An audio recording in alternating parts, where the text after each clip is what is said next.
On behalf of the Chestnut Hill Community Association, welcome, fellow gardeners. My name is Paul Meyer, and I'll be your host today. This tour is our gift to you as we visit several gardens hidden right here in Northwest Philadelphia. Chestnut Hill is one of the most beautiful neighborhoods in the region. Chestnut Hill also has the distinction of being called the Garden District of Philadelphia, an official honor bestowed in 1997. You can help us keep that greeting tradition alive by donating to the Chestnut Hill Tree Fund. This fund supports our open space initiatives with many greening projects, especially tree planting. Our first significant tree fund effort was the planting of the Water Tower Recreation Center in the Upper Park near Ardley Street. Our next large endeavor is raising funds for renovations and new tree plantings in Pastorius Park in conjunction with the Friends of Pastorius Park. This year, with social distancing, we've had more time in our gardens and more time to walk and explore the beauty around us. When things begin to return to normal, we hope that we can all continue to take time to smell the flowers. Please consider a tax-deductible donation to the Chestnut Hill Tree Fund by going to our website, chestnuthill.org. I know you're going to enjoy this insider's tour of our very special gardens.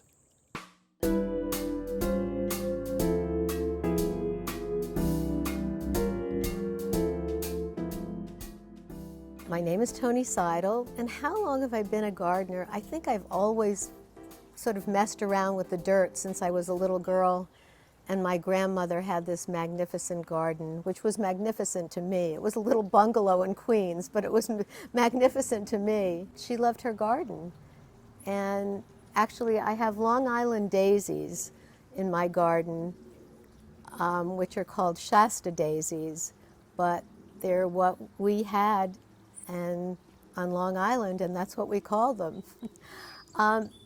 We moved into this house 22 years ago.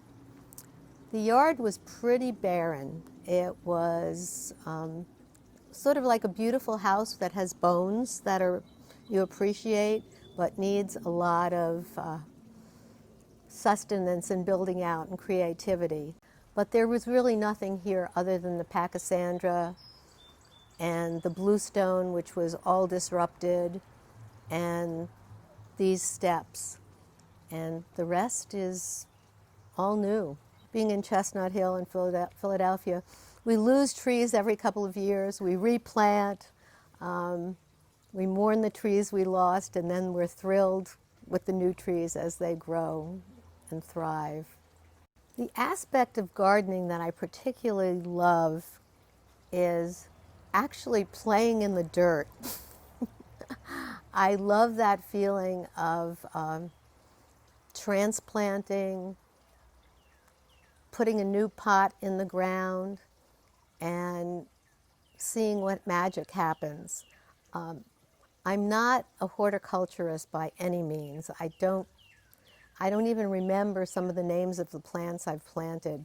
I'm much more about shape and the visual, the lines and color. It's more emotional. It's not academic. It's not linear. It's really a messy kind of thing.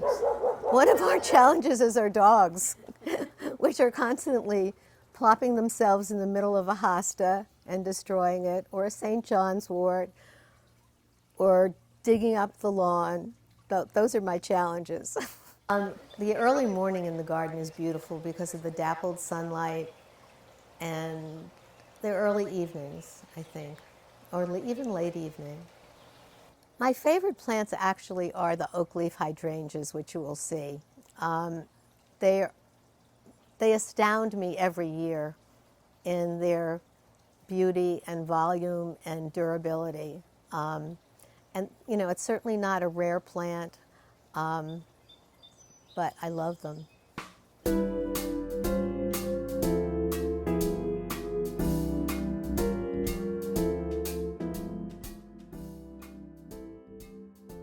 My name is Patrick Hauk, and my husband John Haynes and I have been living here about 16 years.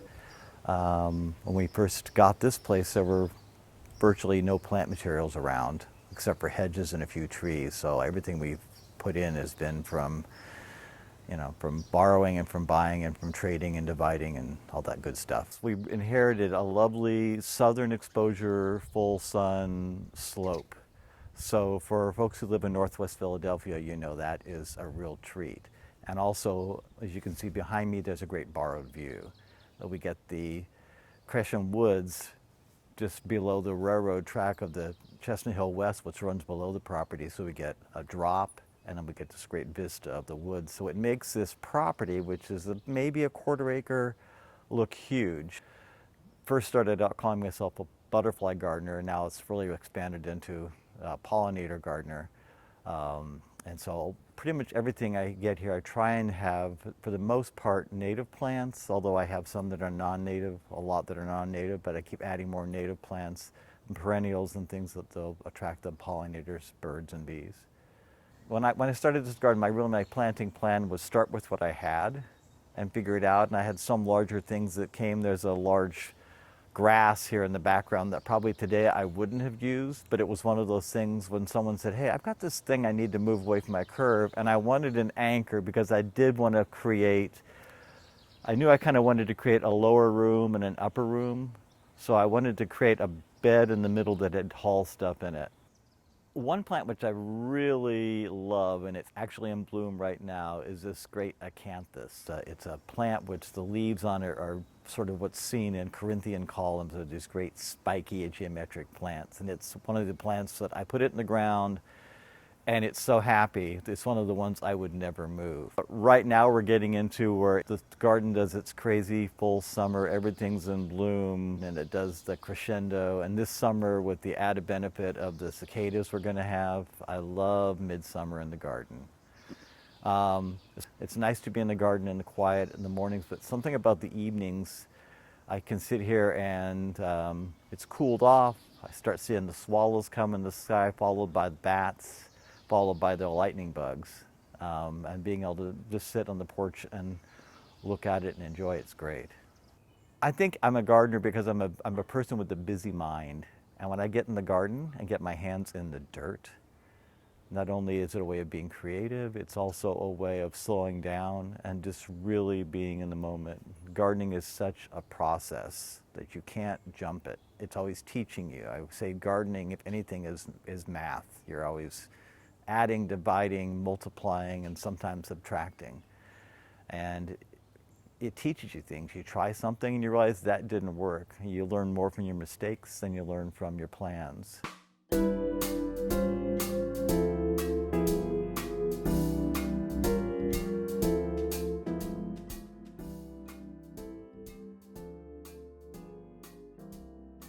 My name is Jean, and this is Charlie. We're the Dilks family, and we've been here since December 1970.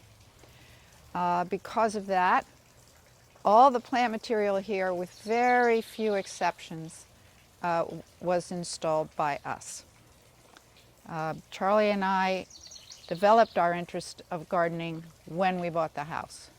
I think one of the things I did trying to lay it out was to try to keep the more formal or structured areas closer to the house and the more free-flowing areas away from the house, and to create different places for people to be in the garden. So, for example, the woodland path that runs in the back became something that was very important to our grandchildren. They love to run through there. They think that's incredibly fun. And we have put, I think there's now about 13 little statues or pots that have frogs on them. So it's their job to locate them all, and sometimes Grandma relocates them, so it's becomes a game. In terms of what I do in the garden, what I like the most is I love to prune. And I really feel like I'm helping each of them be their best selves. Well, I have 5 plants that I like generally. When I start out with deciduous azaleas, these plants have huge blossoms, and some of which are very fragrant, and they have much more variety of subtle colors. In the spring, this place is a riot of color of various kinds. But then also we mentioned the split-leaf maples, there's many of them around. Hosta, which are all over and then most recently it's been lilies, both daylilies as well as regular high lilies, some of which are 5-6 feet tall. So they're the sort of the groups that I've enjoyed. I think the biggest challenge for most gardeners, when people ask me to come over and help them out or give them advice, is to recognize that in order to make something, you often have to take things away. Yeah, we had a huge privet hedge along the edge of the property, not just head high, but like 20 feet high. For the first few years, I tried to prune it back, and eventually we tore it out. What I like most about gardening is the opportunity to be outside, to see things grow, and to see the colors and the progression throughout the year. The plant material we have here starts in the spring. We've tried to have it so that it keeps growing and blooming and having textures that even in wintertime. And so literally you have to come out almost every day to sort of see who's blooming and who is faded away. Yeah, when the weather cooperates, we do that in the evening, and we call it touring the estate, which is sort of a joke. It's certainly not an estate, but we do. We check in on everybody and see who's awake, who's just who's coming in. I love the spring, and I wait for them. It's like waiting for your grandchildren to come home.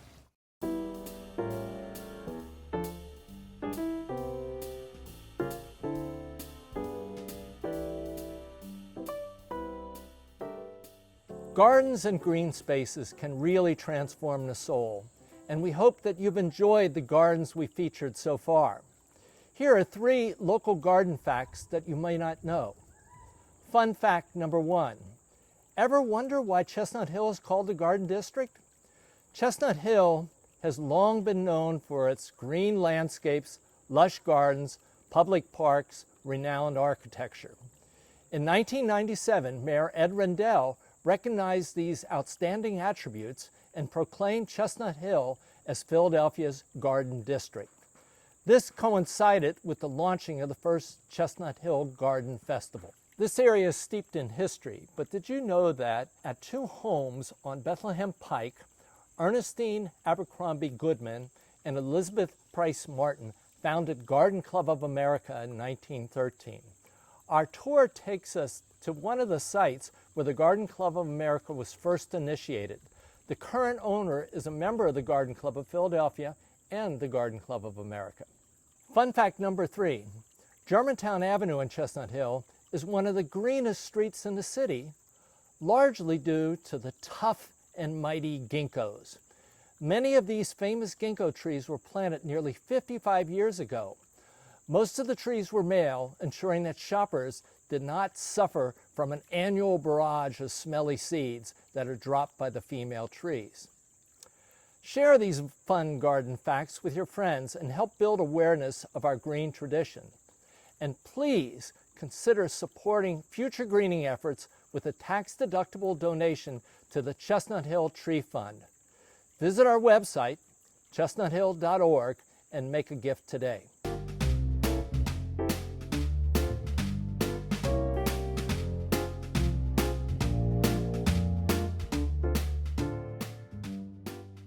Hi, I'm Patrick Hauk, and this is my friend and neighbor Kay Arte, and we both live here on Rural Lane, and we both had seen this school garden, the schoolyard, has sort of been unloved for a long time. And both of us being gardeners, combination of got tired of looking at it and also wanted to get our hands on it.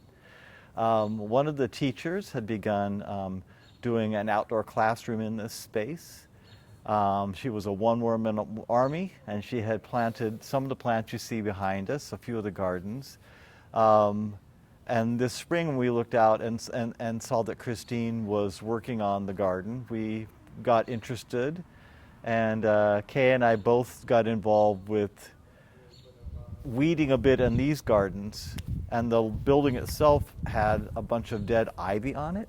So we started cleaning off that ivy one day, which led to us looking at the space below the ivy and seeing all the vines. We dug all that up, and suddenly we were sort of creating flower beds and gardens despite ourselves. And in the midst of it, one of our younger neighbors, a 7-year-old little boy named Mendel, was really interested in what was going on here and said, "What are you guys doing?" And I said, "Mendel, how old are you?" He said, "I'm 7. I said, "Well, I was about your age when I started gardening, and now look at me, I can't stop. Do you want to help garden?" And he did. So we put together his own little garden patch. This garden will go until it freezes, I think. We have plans to put in some pumpkins in a bit. We've had a little bit of trouble with Mr. Groundhog. To date, but we have some more plans in a few of the other beds farther down. Hopefully we can distract them. Many of the neighbors have contributed money for mulch. It's really been a neighborhood gathering place. We've had a happy hour at the Houston Lounge. We really want this place to be a place when the kids come back in the fall or whenever they do come back that says this place is cared for. And so all of this has been evolving. One thing leads to another. I've said all this spring and summer, if ever I can't figure out what to do with myself, if I come work in this garden, something happens. I make connections with people. It all evolves. One thing leads to another, and so many people come up and make connections and bring more to it.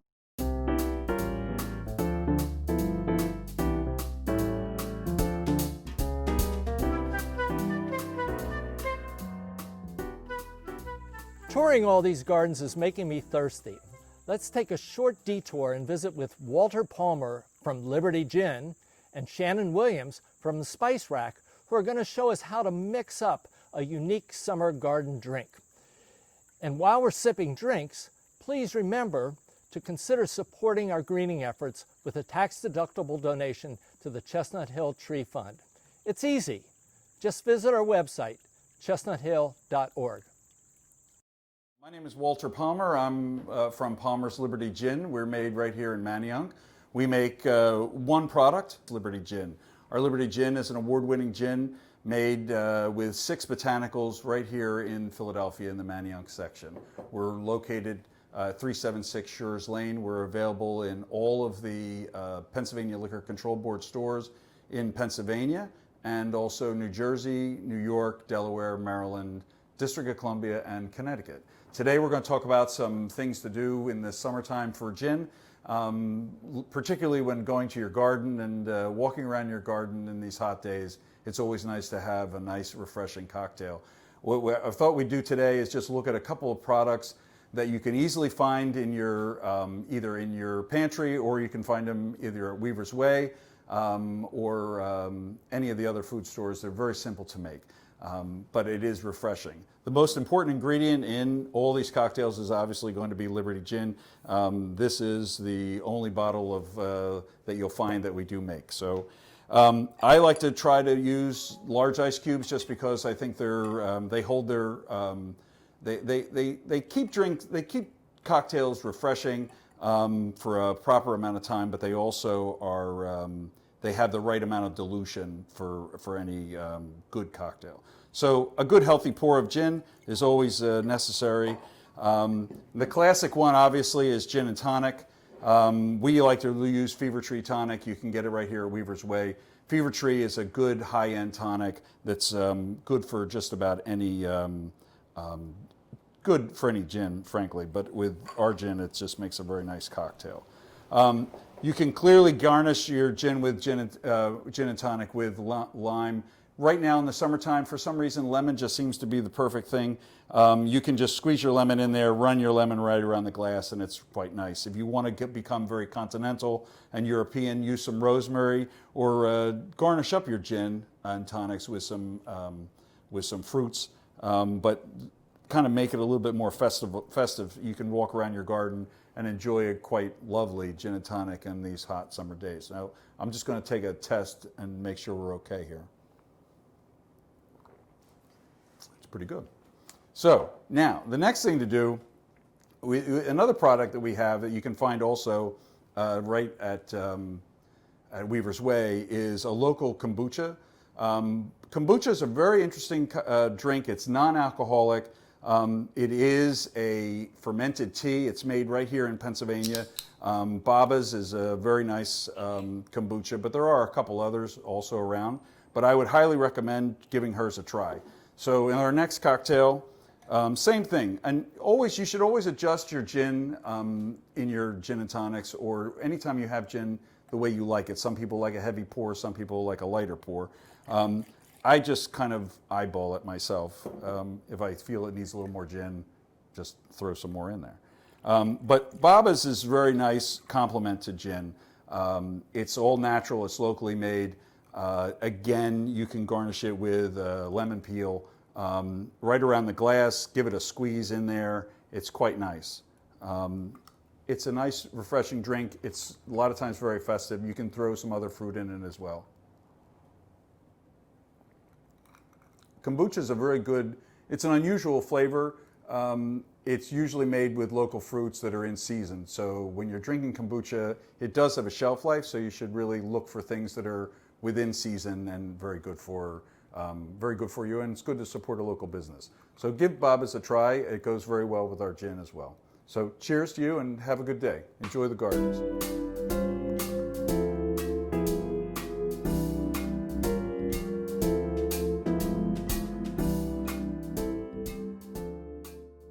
My name is Shannon Williams, and I'm here at my family store. We're the Philadelphia Spice Rack, located at 8428 Germantown Avenue, right next door to Weaver's Way Co-op.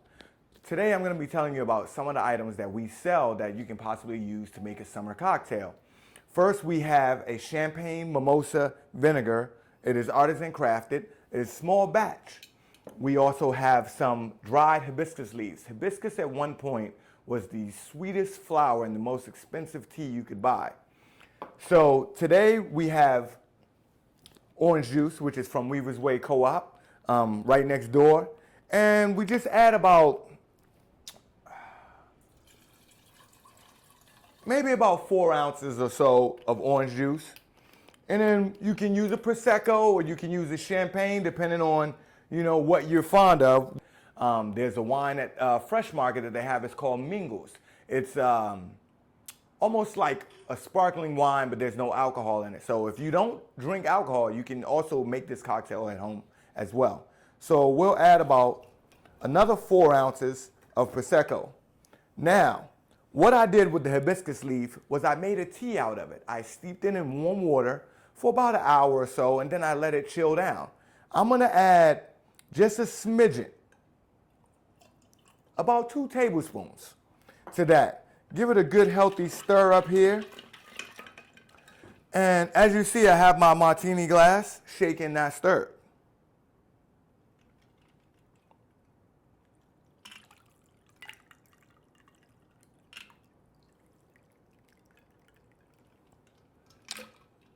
Then maybe I'll use lemongrass as a garnish and also to stir it. Throw in some fresh strawberries. Give it a little bit of color. Maybe even some lemon to brighten it up. Just a touch. We're going to run that lemon around the ring. And let's take a taste. Ah, that is delicious. Bottom mimosas, I'm ready for you. Here we come. This is what I call the Philly Corner. Most of the products we sell, we're a small family-owned company that supports small family-owned businesses, particularly out of Philadelphia. We have some jams that are from Bucks County. We have coffee that is from South Philadelphia. We have peanut butter from Souderton. We have honey from Chester County. Also granola, which is from West Philly. We have over 438 spices. We have a lot of local products from different regions, but everything's domestic. Nothing's across the pond. And like Breyers, everything you can pronounce. There's no mono, dextro, gluto, bado, bado, boom, boom. So as you can see, we have about 22 hot sauces, about 65 different types of extracts. I have about 35 balsamic vinegars and olive oils. As you walk through, everything's alphabetized, and hopefully you'll come and see us.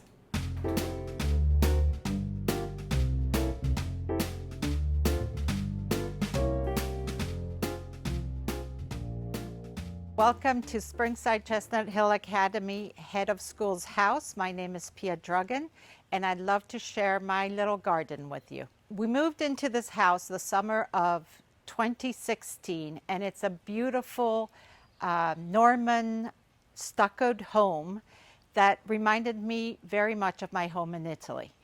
And with the addition of having a beautiful, beautiful fountain.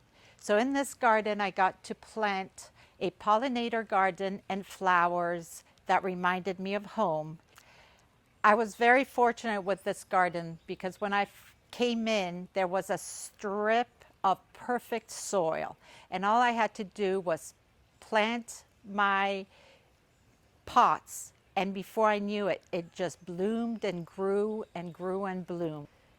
So what I love most about gardening is being able to get as many colors out of my garden as possible. I love colors and very rich colors. And I wanted to have a perennial garden that required very little work, very little maintenance, and that it could expand on its own. I love birds, so this garden has attracted hummingbirds, cardinals, and all sorts of Pennsylvania bird life. It's also brought in bees. At school we have a bee hive, which hopefully some of the bees come into my garden. The fountain is a really beautiful fountain. I love that it goes wild. I try and cut back some of the vines that come through. The ferns were already there and they pop out. What I love about this fountain is that the little children, grade 1 and grade 3 from the lower school, come here every year to watch the toads mate, lay eggs. They harvest the little tadpoles, and then they send me beautiful little cards that with the life cycle of a frog.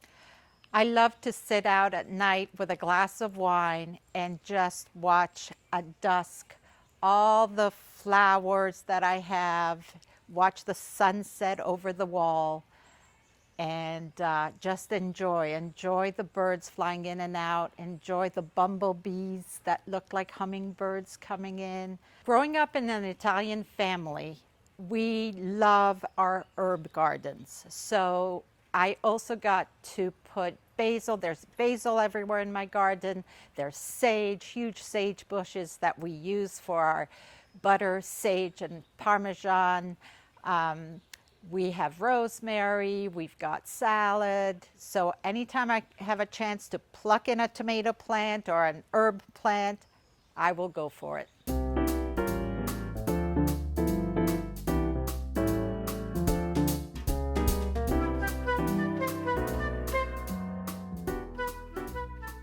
My name is Bill Valerio. I'm the director of Woodmere. I've been here as the director for 10 years. And when I arrived, it was very much a landscape in disrepair, something that we are working on reclaiming. And in fact, one of our biggest priorities at the institution has been to move outside of the museum and its galleries and bring art into our 6 acres. And in fact, Woodmere is founded here by Charles Knox Smith because he believed that art and nature offered a profound spiritual experience together. And we seek to do that according to today's terms. A big example of that is the garden that we call our pollinator garden that we built adjacent to Bertoia's great fountain, the free interpretation of plant forms. We realized early on that the fountain, for birds, it serves as a bird bath.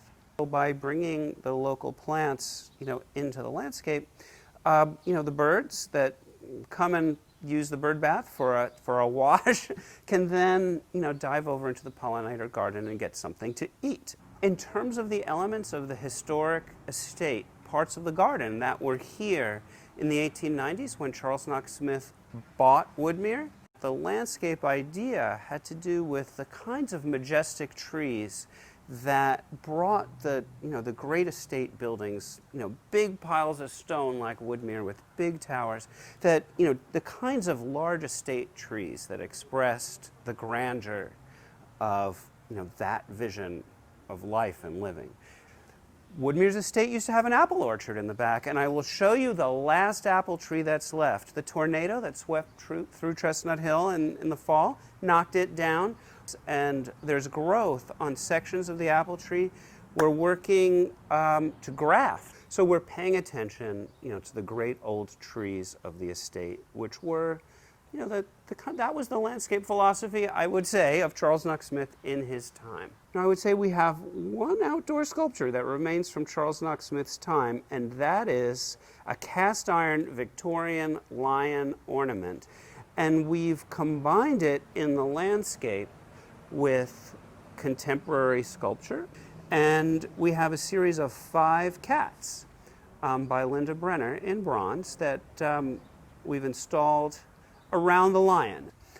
We've adopted an ecological approach to things, and so we are allowing the wood from dead trees to rot in place. We're starting a project where we're going to bring artists in to carve something called snags, which is a tree stump in place, and it becomes a home for creatures. It decomposes in place, and it continues to have a use in the landscape, feeding the landscape.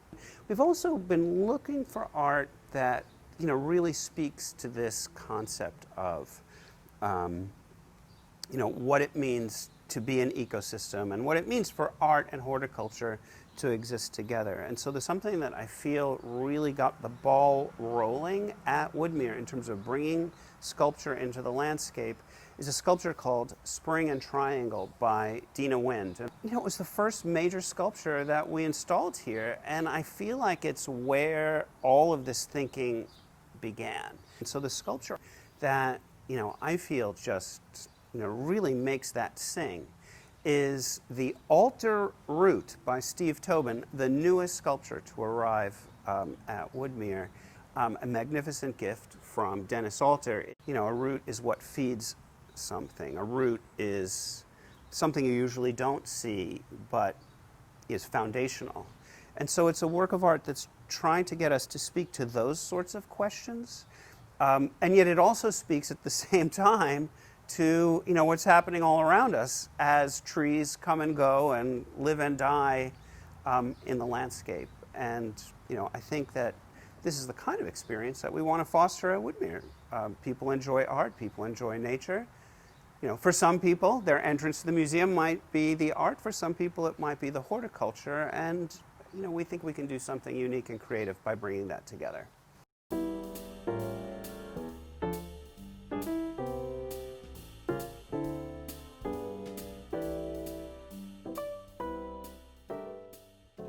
Hello, my name is Lisa Madsen, and welcome to Edgecombe. This is my property, which I didn't know a lot about gardening 20 years ago, and I was fortunate enough to join the Garden Club of Philadelphia. And when they first initiate you to the club, they give you a journal that tells you about the history.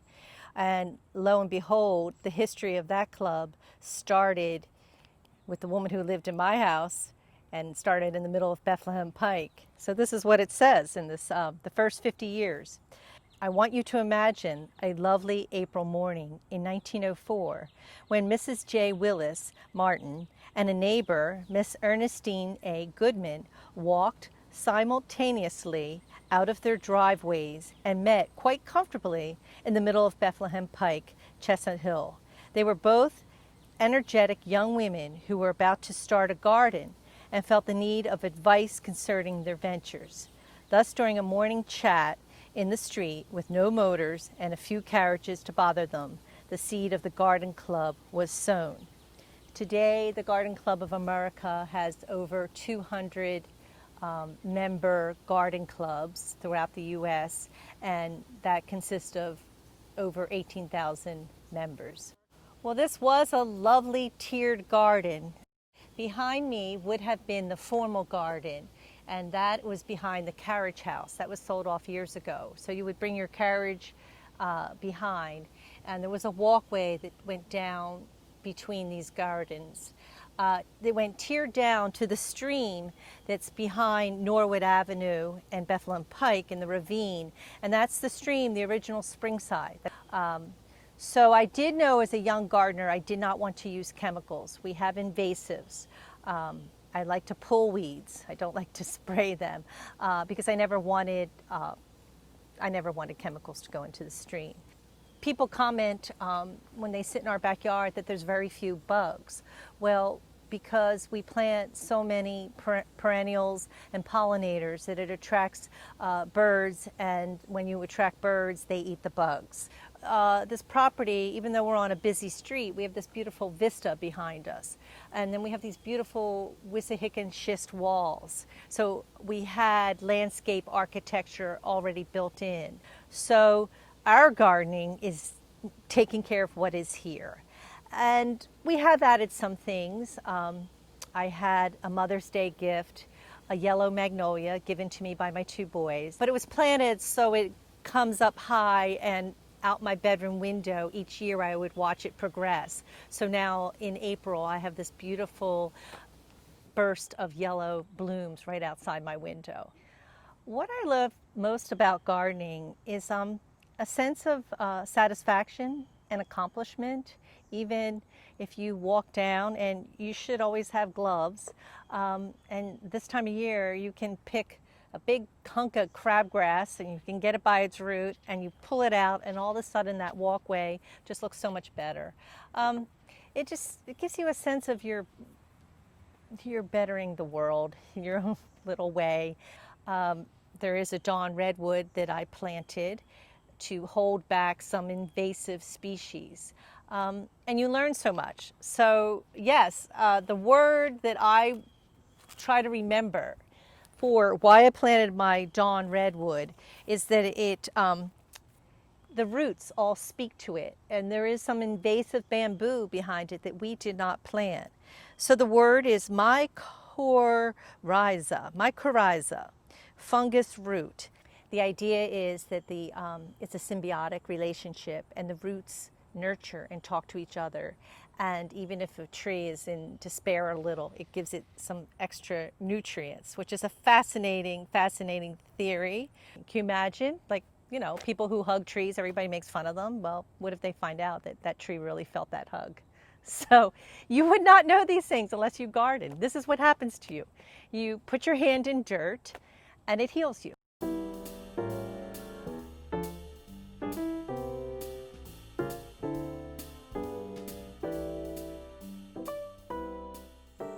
On behalf of the Chestnut Hill Community Association and the Garden Tour Committee, we hope you've enjoyed seeing these spectacular gardens and meeting with these passionate gardeners who do so much to enrich our community. Whether you live, work, or just come to visit for a day in Chestnut Hill, we hope you will consider supporting our greening efforts with a tax-deductible donation to the Chestnut Hill Tree Fund. We urgently need to plant young trees to replace our aging tree canopy planted over a century ago. Please make a donation today at our website, chestnuthill.org. Goodbye for now. I hope you've been inspired to enrich our community through your own gardening efforts.